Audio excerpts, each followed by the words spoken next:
నిజంగా నాకు అనిపించింది, ఆ అమ్మాయి ఎందుకురా భగవంతుడే ఏడవలేదని అనిపించింది. గట్టిగా ఏడుచుంటే కనుక, అమ్మ చచ్చిపోతున్నానమ్మా అని ఏడుచుంటే కనుక ఈరోజు నీ మొగుడు గురించి నువ్వు ఇక్కడ కూర్చో, ఆ పిల్ల గురించి ఉండేదాన్ని నువ్వు. ఆ పాప ఏడవకపోవటం అనేటటువంటిది ఈరోజు నువ్వు ఎలా ఉన్నావంటే, ఏదో వెళ్ళాం, డబ్బులు ఇచ్చాము, అప్పో సప్పో చేసాము, ఆ ఏదో తిన్న డబ్బులతోనే వాడు చచ్చిపోతాడు, అది వేరే విషయం. అది నేను ఈరోజు చెప్తున్నాను.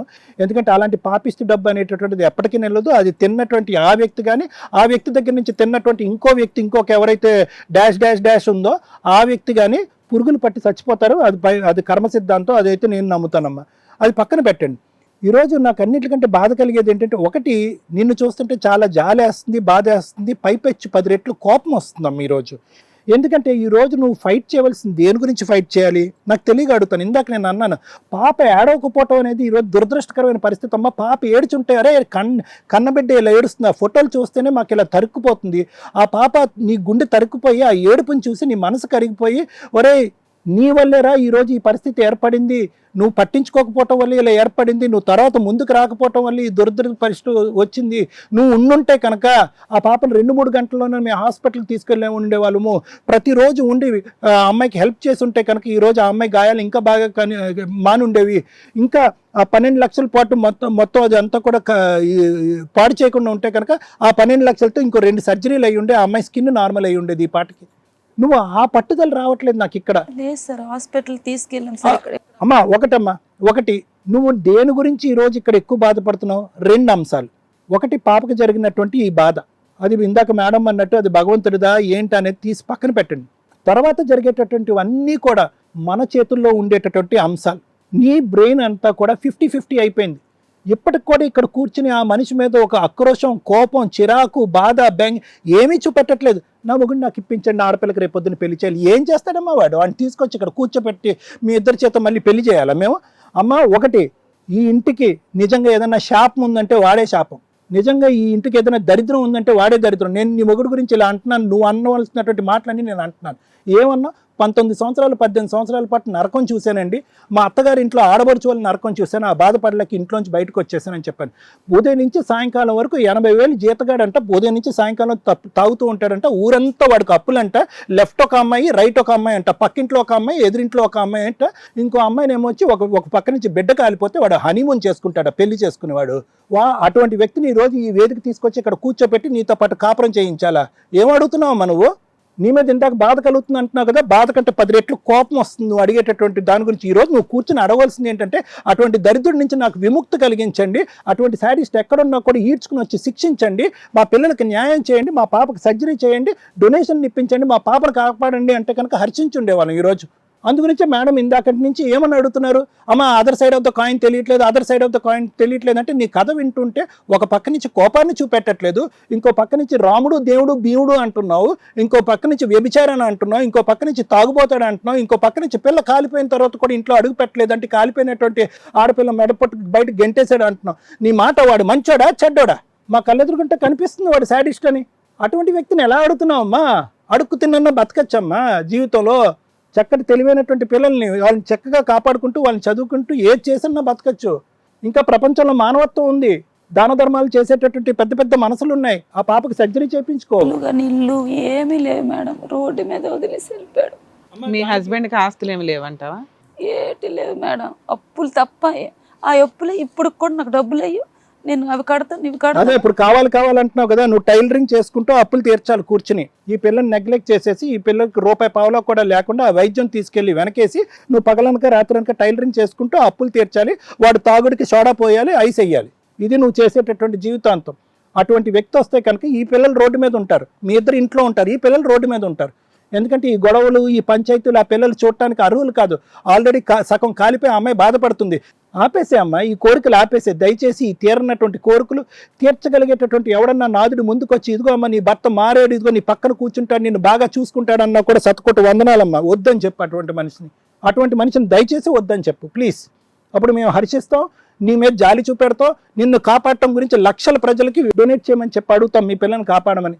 అలాంటి మనిషిని అడిగి ఇక్కడ కూర్చుని నా భర్తకు కౌన్సిలింగ్ ఇవ్వండి, మార్చేయండి అంటే కనుక కనిపించినటువంటి మగాడిని 100 మంది ఆడవాళ్ళతో అటో ఇటో చేసుకుని తిరిగేవాడిని మేము మార్చాలా? మరి ఇంత హెల్ప్లెస్నెస్ ఉండకూడదమ్మా. బ్రతకటానికి స్థైర్యం కావాలి, మనోధైర్యం కావాలి. ఈరోజు ఎంత కాపాడాడు, ఎన్ని ఫీజులు కట్టాడు, ఎన్నిసార్లు మీకు తిండి పెట్టాడు అతను? నీ టైలరింగ్ మీద, నీ కష్టార్జితం మీద కదా ఇంతకాలం కాపాడుకున్నా. ఈరోజు మీ బిడ్డ కష్టం వస్తే ఎవరు ముందుకు వచ్చారు? సమాజం ముందుకు వచ్చింది, మీ తల్లిదండ్రులు ముందుకు వచ్చాడు. మీ ఆయన ఏం చేశాడు?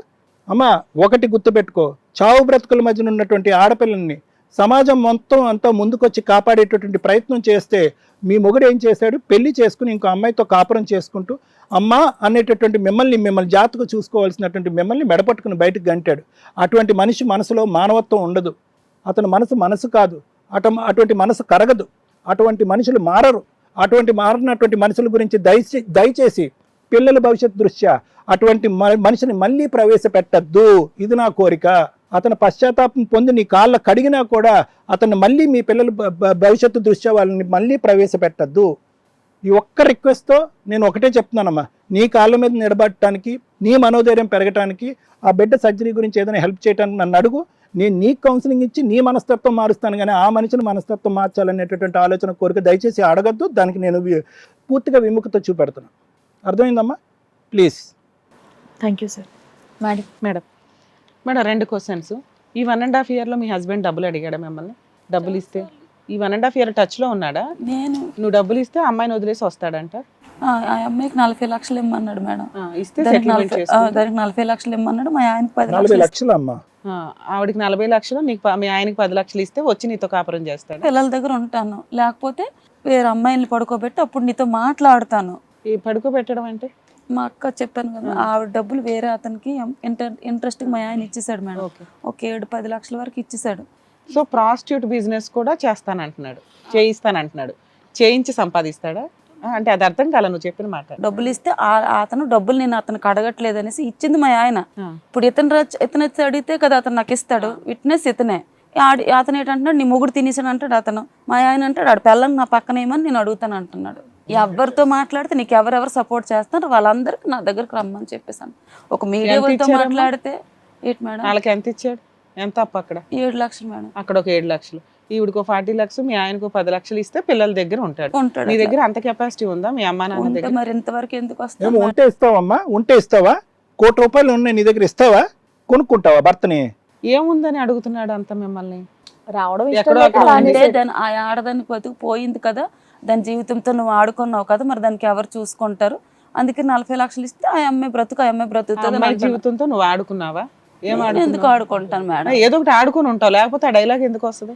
అంటే బయట పెట్టేశాను అనేసి విషయం బయట పెట్టు. అంతకుముందు ఆవిడేం పతివ్రత కాదు కదమ్మా, 3 పెళ్లిళ్ళు అయినాయిగా.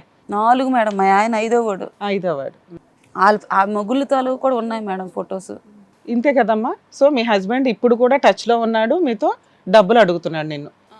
నీ దగ్గర లేవు కాబట్టి ఇవ్వట్లా. ఇది ఉంటే ఇవ్వచ్చు. నీ భర్త కోసం నువ్వు ఎంత దూరం అన్నా వెళ్ళేలాగా ఉన్నావు మాకు అర్థమైనంత వరకు.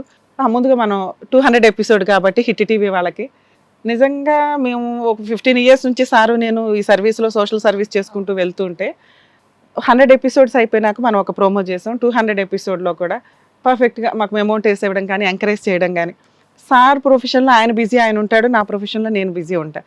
200 ఎపిసోడ్స్లో మనం 100% ఇక్కడ ప్రాక్టికల్గా మనం ప్రాబ్లమ్ సాల్వ్ చేయడంతో పాటు ఇలాంటి ప్రాబ్లం ఉంటే బయట ఎట్లా సాల్వ్ చేసుకోవాలని చెప్తున్నాం. మేబీ ఆ కామెంట్స్ చూసినా ఏం చూసినా అంత వాళ్ళ మీ బ్లెస్సింగ్స్ నిజంగా మీ ముగ్గురం కూడా మీకు థ్యాంక్స్ చెప్తున్నాం, పాదాభివందనం చెప్తున్నాం. మేడం కేసు విషయానికి వస్తే నాకు చాలా డౌట్స్ ఉన్నాయి. అయినా కూడా ఆ అమ్మాయి మనల్ని నమ్ముకొని మన దగ్గరకు వచ్చింది. 2 అడుగుతుంది. ఒకటి, మా పాప ట్రీట్మెంట్కి ఏంటండి ఏ రకంగా. 2, నా హస్బెండ్ నాకు కావాలి. ఇందాక సారు చాలా ఎమోషనల్గా చెప్పారు, ఎందుకంటే మనకి కేసుల గురించి తెలుస్తాయి. వీళ్ళకి నిజంగా హస్బెండ్ని ఇవ్వాలా వద్దా? ఇవ్వాలి అంటే పర్ఫెక్ట్ కేసు అయితే మనం ఎంత దూరం అన్నా వెళ్తాం. సో అర్థమైనంత వరకు ఏంటంటే అతను పర్ఫెక్ట్ కాదు ఈవిడికి అని. ఈవిడ ఆయనకి కాదా, ఆయన ఈవిడికి కాదా అంటే ఆయన ఆల్రెడీ వదిలేశాడు. ఎప్పటి నుంచి వదిలేశాడంటే 18 years నుంచి వదిలేశాడు. మ్యారేజ్ అయ్యి 20 years అంటుంది, 20 years నుంచి వదిలేశాడు. ఆ మధ్యలో ఏదో టైంపాస్కి అటు ఇటు కలిసి ఉన్నారే తప్ప ఏ రోజు ఈవిడ్ని భార్యగా ఆయన యాక్సెప్ట్ చేయట్లేదు. మేబీ ఆయన ప్రాపర్గా ఉండకపోవడం వల్ల ఆయన చేస్తున్న హెరాస్మెంట్లో, క్రుయాలిటీలో, తప్పుడు పనులు, అప్పులో, తాగుబోతానమో, అక్రమ సంబంధాలు, ఇవన్నీ అమ్మాయికి ప్రతిసారి మేబీ డిపార్ట్మెంట్కి వెళ్ళి కంప్లైంట్ ఇవ్వడం వల్ల ఈవిడ తెంగరది, ఈవిడింతే వస్తుంటుంది. అంటే ఎప్పుడూ కూడా క్వాలిటీగా ఉండాలి ఒక కంప్లైంట్ అనేది. ఇస్తే దెబ్బ చంప పగిలిపోయేలాగా ఉండాలి. 2 సార్లు 3 సార్లు కౌన్సిలింగ్ కోసం వెళ్తాము, లేకపోతే గట్టిగా వాయిదీయాలి.